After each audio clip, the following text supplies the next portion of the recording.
J'ai 20 roseblocs fifenant. Dormait dans une étente lorsqu'une hyène énorme. Et ta femme est entrée silencieusement et furtivement dans sa tente et a littéralement commencé à l'étragner dehors vers quelques buissons tout émachant, sa tête entre ses poussantes et mâchoires. Ce le pauvre gargon était endormi dans un tel état d'horreur, des terreurs et des peurs qu'il ne pouvait pas se crier et pensait que c'était un cauchemar. Mais cette rêverie était saine et racontée de la pire façon possible lorsque l'hyène commence à crasser sa tête et son visage avec sa mâchoire puissante. Comme si à les cocottes des chips, il était en train de se faire dévorer vivant. Et il pouvait entendre le monstre biser ses os, mais malgré tout, il se sentait paralysé et incapable de crier ou de demander d'aide car il était submergé dans l'obscurité totale, une douleur atroce, et le monstre sombre sur lui.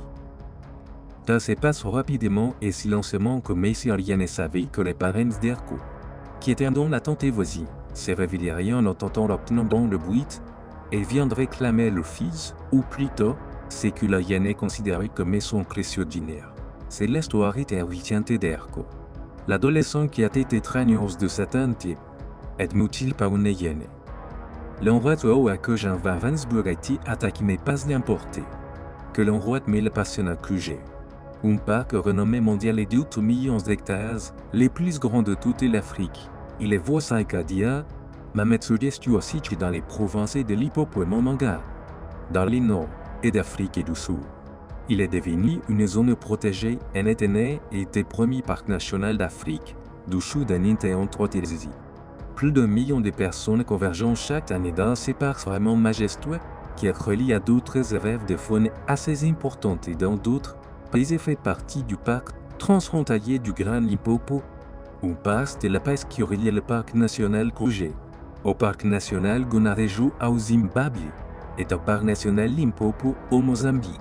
Cette zone colossale est désignée par l'Organisation des Nations Unies pour l'éducation, la science et la culture à l'UNESCO comme une réserve internationale de l'homme et de la biosphère, et bien sûr à un massif dans reliance y résident. Il est de notoriété publique que les hyènes sont des prédateurs russes, puissance et intelligence, avec une mâchoire plus forte que celle d'un lion. Fait intéressant, cette mâchoire puissante qui a presque tué Erko est paradoxalement aussi la raison pour laquelle il a été sauvé. La mâchoire de l'hyène était tellement puissante qu'elle a provoqué un fort bruit en croquant les os de gargon, incitant son oncle à courir à son secours. Nous appelons les hyènes bêtes dégoûtantes parce qu'elles sont connues pour manger presque n'importe quoi, y compris des vieux cadavres en décomposition, et ne les en craignant, y compris les os. Parce qu'ils pouvant les casser facilement, leur morsure étant aussi forte que celle des Darika. Il existe plusieurs espèces de hyènes en Afrique et en Asie. La hyène est achetée à la plus robande, tandis que la zone de distribution de la hyène brune se limite au sud de l'Afrique. Cependant, le type de hyène que la plupart des gens connaissent en voyant à la télévision et dans les films osés, bien sûr, la hyène est achetée. On estime que la population de hyènes est achetée en Afrique dépasse les 0 individus. Ce qui en fait le plus grand carnivore d'Afrique en termes de nombre. Ne croyez pas qu'en disant que les hyènes craignent les gens car il existe des villes en Afrique où les hyènes pénètrent dans la zone urbaine pour manger. Des ordures sont connues pour leur besoin appétit pour manger des enfants, des femmes et même certains hommes. Il suffit de demander à n'importe quel Éthiopien leur aurait causé parler. La hyène est dans de nombreuses villes, y compris la capitale Addis Abeba, où ils errent dans certaines zones et un grand groupe état dans la nuit, à la recherche de tout ce qu'ils peuvent manger. De cette manière, ils ont déjà mangé, entre autres, des sans-abri, y compris des enfants dans les rues, sont aussi assez intelligents pour savoir qu'un homme grandit un soldat armé pour faire du mal, mais un homme faible ou un enfant ne l'écoute pas. C'est pourquoi ils sont sélectifs lorsqu'ils attaquent les gens. Malheureusement, Erko Chance va pas jeter encore une enfant de semblait fragile.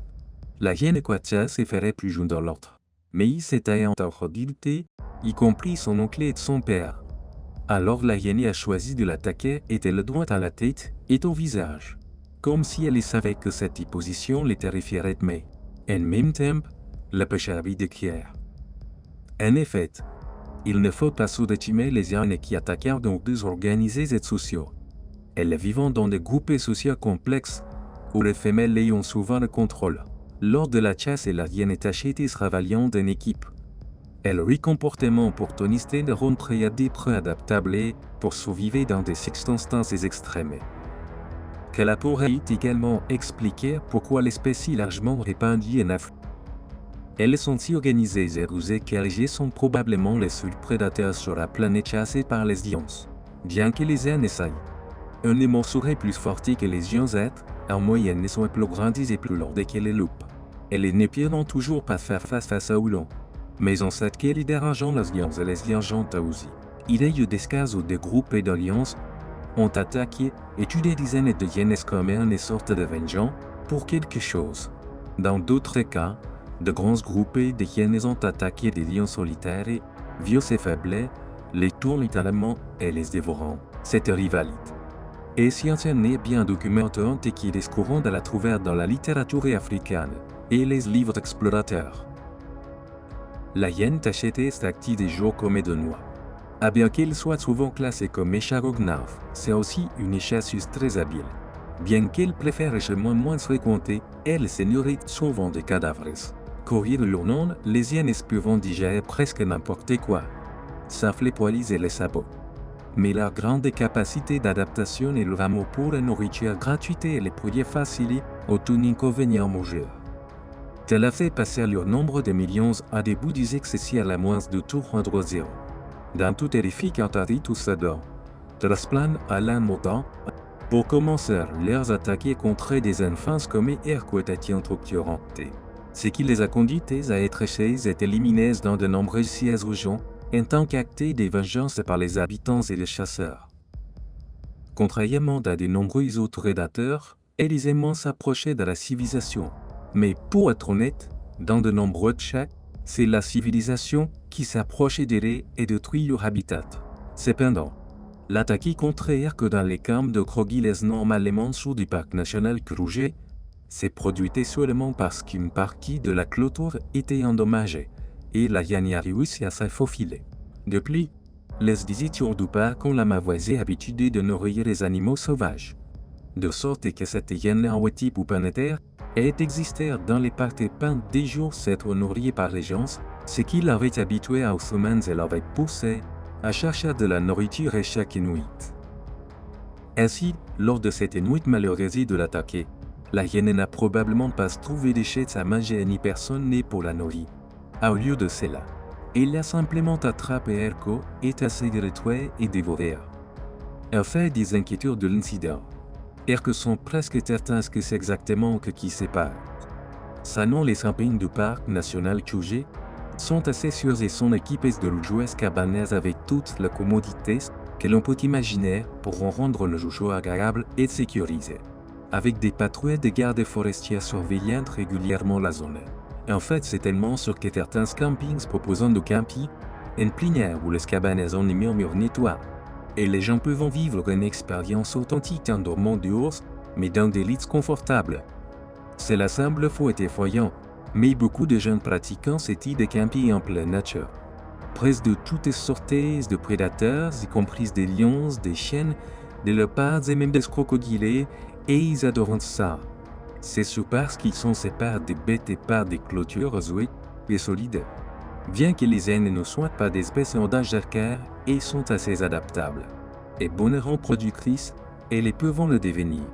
Voyez cet endroit si plus n'est pas fait pour que les éleveurs prennent soin de leurs exploitations et protégeant leurs troupeaux.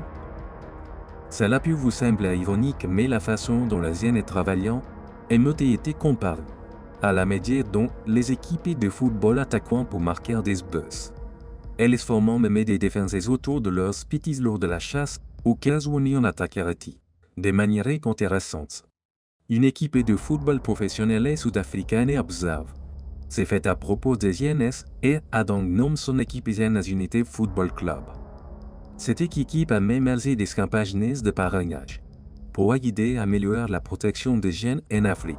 Lors de leurs matchs, des grandes bannières étaient placées autour du terrain, et il y avait une boîte de danse pour collecter des fonds. Leurs recettes sont entièrement allouées au projet Blizzard de la Fondation Law. Regardons maintenant les détails de leur horrible incident qui a fait écouter la vieille Cogence van Ronsburg et la laisse avec un seul ouïe. Le vendredi 3 juin du président Carco. Ses parents van Ronsburg et Cagendre. Et ces deux sources qu'il y a et qu'il y a d'Irène Centurion, en Afrique du Sud, Sod arrive au camping Crocodile Bridge dans le parc national Kruger. Ce n'était pas leur première fois là-bas.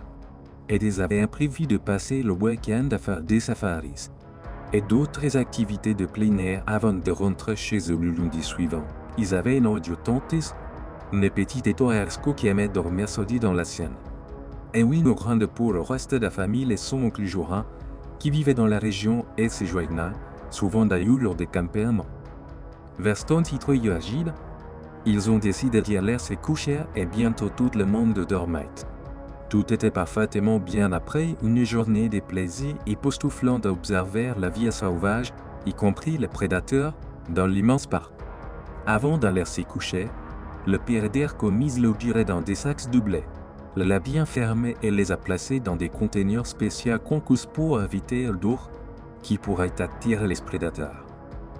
Bien sûr, le camping est clôture et les animaux sauvages ne pouvant pas entrer.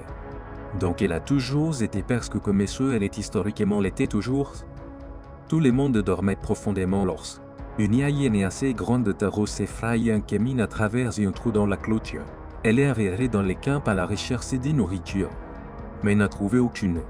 Alors elle a décidé quoi mener faire avec l'affaire. Elle est entrée silencieusement et furtivement dans la tente d'Erco, qui ne l'a ni entendu ni remarqué.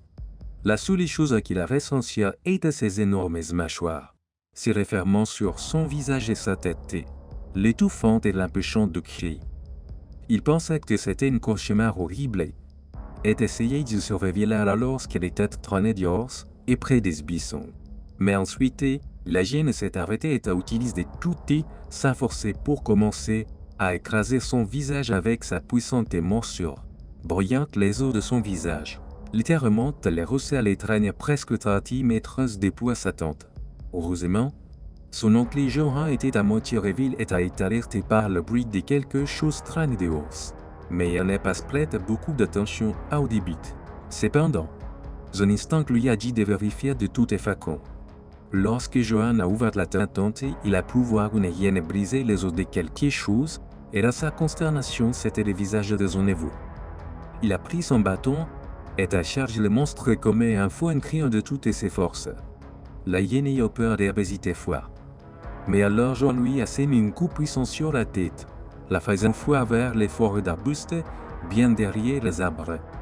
Il regarda le visage de son neveu et ne pouvait voir rien d'autre que du sang, des grandes blessures, un dommage et la peau qui pendait. Les parents d'Erco se sont réveillés à cause de la commotion. Ils sont tenus à côté de Joe pendant qu'il essayait de comprendre comment arrêter l'hémorragie. Erco restait conscient, mais ne pouvait pas parler, tandis que son corps tremblait et convulsait de douleur et de traumatisme. Son visage était tellement dommage que sa mère et son père éclatèrent, et l'armée et les parents doucement et en le consolant. Heureusement, une infirmière campagne également à proximité, et s'est précipitée avec sa trousse de premiers secours pour faire secours.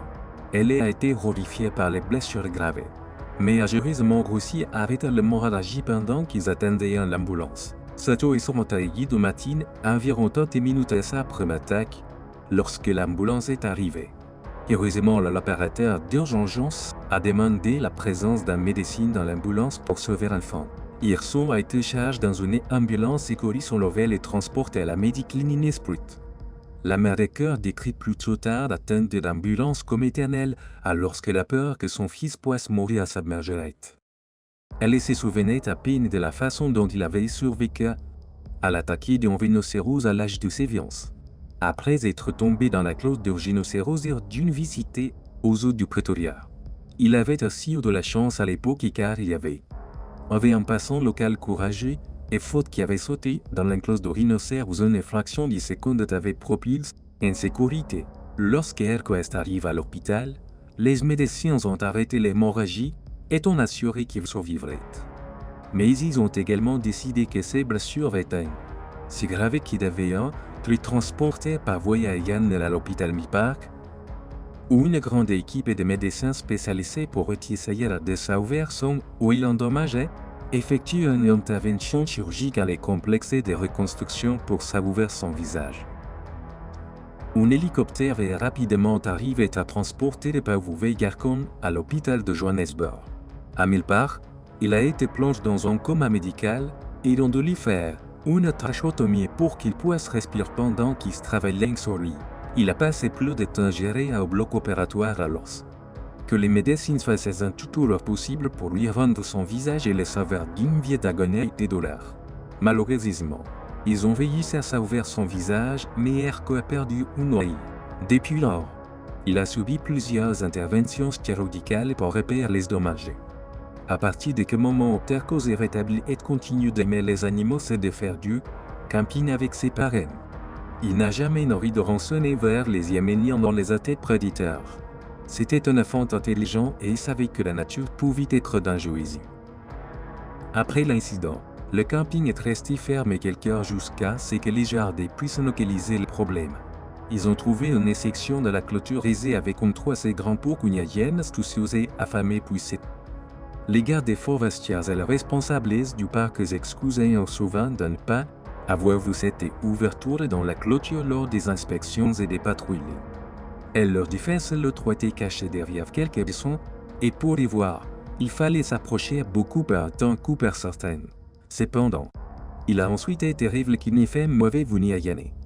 À l'intérieur du camp seulement 2 jours avant l'attaque, et avait signalé la situation à la direction du parc. Les enquêtes ultérieures ont révélé que trop de clients s'enfreignaient.